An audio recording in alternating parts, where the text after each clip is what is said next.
Go. I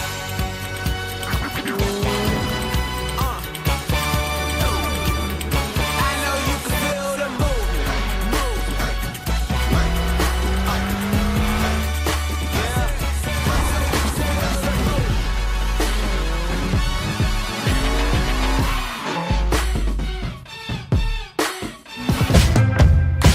Smooth talker, I'm a lover. No disrespect, man. I blow your cover. Headbanger, go get it. I'm all over the place. Ooh la la.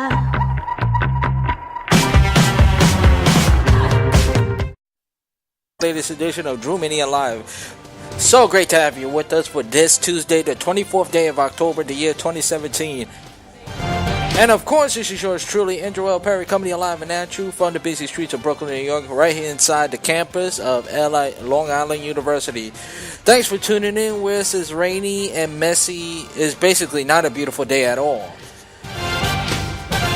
as I wish I could be in Los Angeles. But today, we are talking about game one. Is finally here. Is game number one of the World Series, as the 2017 World Series is underway in about 30 minutes, as the Los Angeles Dodgers meet an old friend, which is the Houston Astros.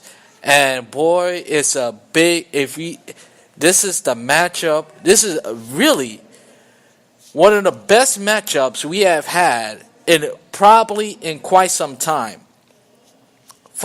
And by the way, this is a lot of historic in so many ways. This is the first, number one. This is the first time in over 50 years, or should I say, about 50 years, right around there, that we had both 100 ball clubs facing each other in the World Series. So that's a first. Number two, like I mentioned, this is the first time two ball clubs who have both 100 yards season, 100 wins apiece. So this would be the first time. The third, this is the first time that the Dodgers have been in the World Series since 1988. Yeah, we get all that. And also, fourth, and probably this is the final one, or six. Depends on where my math is. That we have one team, which is the Houston Astros, to make it to the World Series as a National League team and American League team. So this is the first time it ever happened. So we got to keep that in mind. And plus, we have two Cy Young Award winners going at it, which is Clayton Kershaw and Dallas Keuchel. Clearly, the two best pitchers in baseball. Not one of the two best pitchers in baseball, without a shadow of a doubt. And this game should be a lot of fun. And hopefully the series it should be a long series as well. Let's expect a 7-game series, I think. These are two evenly matched, except the bullpen. I think once you hit the Astros pitching, you could put their bullpen to rest. Now, I know the 7th game it was on hands on deck for the Astros, but their bullpen is not that sharp. It's really not. It's really not that sharp at all. And I think the Dodgers have a deeper lineup that could hit Dallas Keuchel, like Kiki Hernandez or Duque Hernandez, Puig, and Evan Turner. or should I say Justin Turner, the redhead machine, and he has became sensational when he joined the Dodgers. Now, when he was with the Mets, he didn't do that much. When he was with the Mets, he didn't do all that much. But since he wear a Dodgers uniform, he turned into Ty Cobb. Let's be honest. He hit for average. He should be nominated for a batting title. He did a phenomenal job in the last 3 years, 4 years, right around there, and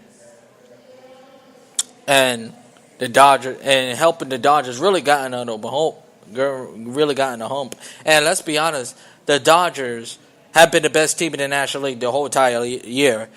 The Cubs, as far as facing the Cubs is concerned, the Cubs was no match for the Dodgers. The Dodgers was clearly a better team, even when they faced the Diamondbacks. And let's be frank too, they had an easy cakewalk, and they should be, and like they should. Because if you're the best team in baseball, you should beat a team like the Cubs and beat a team like Arizona Diamondbacks or the Colorado Rockies, I should say. Because, not to take anything away, not all due respect to these teams, the National League wasn't loaded. Didn't have that much depth. The Los Angeles Dodgers this year was more like an American League type team. A lot of offense and pitching that has firepower. And they add Hugh Darvish. Even though Hugh Darvish didn't have a good year, that's the only weakness in that pitching that they have. But other than that, the Dodgers have a very strong team and should be well, I don't think there's any clear favorites in this series, to be quite honest with you. Because either series you could go either way. The Astros, yes, they have Dallas Keuchel, but to be fair, the Astros, as far as pitching is concerned, the hitting is pretty. Well, before I get into the pitching, the hitting is pretty even. Lineup wise, they've been pretty even. The bullpen, as far as the bullpen is concerned, you could give the edge to the Dodgers slightly. And as far as the starting pitching, I have to give it to the Astros for two reasons. Dallas Keuchel, who's pitching Game 1 tonight, and Justin Verlander. For a second, when he was with Detroit, ever since he came from Detroit, we acquired from Detroit, he just Justin Verlander has drank the fountain of youth, and he has been the same. He has been the pitcher he was when he was in 2006 when he was a rookie for the Detroit Tigers, and he just throws some fireballs and more fireballs, and look, unhittable. Game 6 was a perfect example of what Justin Verlander. He pitched sensational. Shut out Aaron Judd, making hitters look foolish, sweeting on nasty sliders. His fastball has always been electric. It looked like he still has his fastball, and I think if the Astros gonna win the game tonight, Keuchel has to throw his fastball and his nasty slider and curveball, and he just gotta throw ball after play. But to be fair, with the Dodgers, they are one of the most disciplined teams in the National League, and they have been all year, except for Yasiel Puig. We all know Yasiel Puig, he be immature, and let's see how he match up in this big moment. Because even though Yasiel Puig have unique and talented players, not only in the Dodgers for uniform, but one of the best players in Major League Baseball. It'll be interesting to see how he pans out in a bigger stage like the World Series. And we'll see how it pans out for the rest of the night. Now, there's really not much. This is how good this matchup is. And yes, this World Series in 2017 for the first time, even though this is the first time, I will say, since 1970 that we have an even World Series where when you look at a matchup for the last 10 years and say, this series is going to be a sweep, or a series that you think it was evened up on paper, and it turns out to be a short series. Perfect example. The Reds and the A's, 1990, which was supposed to be Oakland, Oakland was supposed to dominate, and it turns out, and the script turns out, the Reds in 4. Yankees Padres. Well, the Yankees and Padres, it was a one-sided affair. A lot of David versus Goliath in the postseason, probably in the last 15 years, I would say. But for the first time in this lifetime, I don't know about you guys, that we will have a World Series that is evenly matched and it could go either way. And 2 100 wins team in the last 50 years, that should tell you a lot. That tells a story to me.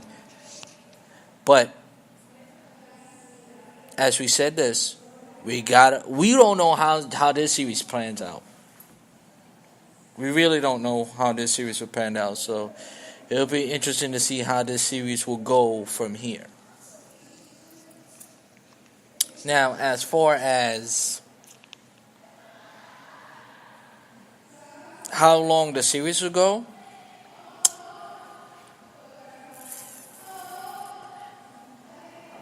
I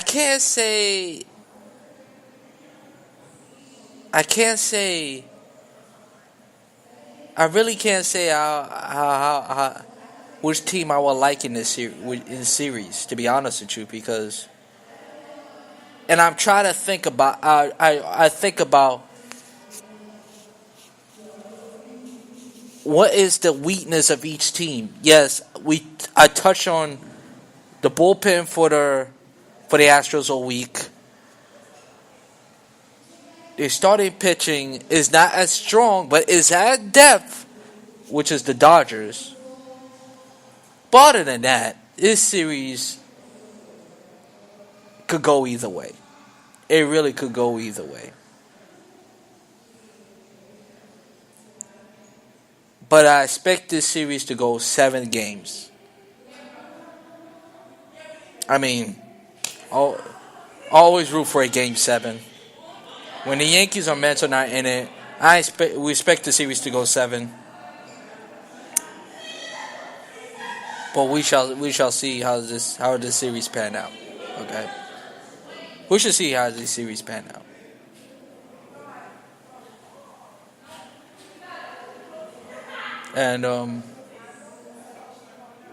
And as far as former NL East, the last time these two teams met in the playoffs was a I don't know. I don't know if you older viewers